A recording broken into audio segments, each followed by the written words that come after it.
সময় সন্ধ্যা বাতি দিই। মায়েরা একটু হলেই করি, কিন্তু বাবাদের ক্ষেত্রে খুবই কম পাওয়া যায়। হ্যাঁ, যদি সন্ধ্যা নেই মা, যদি বাবাকে বলি যে বাবা সন্ধ্যাটা দেই একটু দাঁড়াও, বলে না দোকানে আমার কাজ আছে, বাইরে একজন আমাদের অপেক্ষা করতেছে, কি বাহানা নিয়ে চলে যাবে। কিন্তু আমাদেরকে না ফাঁকি দিল না, সেই ভগবানকে কি ফাঁকি দিতে পারবো না।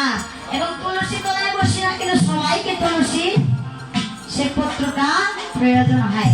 আচ্ছা মা, যখন একটা মানুষ মারা যায়, যখন বুঝতে পারি তখন কি বলি যে কে কোথায় আছো, তাড়াতাড়ি আসো, একটু তুলসীর জল দাও, যদি জল খাওয়ার আশা থাকে। যখন মরে যায় মা, যখন আত্মীয় স্বজন দেখতে আসি, যখন মা চলে গিয়েছিল তখন আত্মীয় স্বজন এসেছে, তুলসীর পাত দিয়ে মুখে জল দিয়েছে, কি দিয়েছে? হ্যাঁ দিয়েছি, কিন্তু সে সেবা করেছে কিনা, তুলসী তলায় বসেছে কিনা সেটা দেখার বিষয় না, সবারই প্রয়োজন হয়। তাই কবি ভাবতে বলেছি, কোনদিন বসে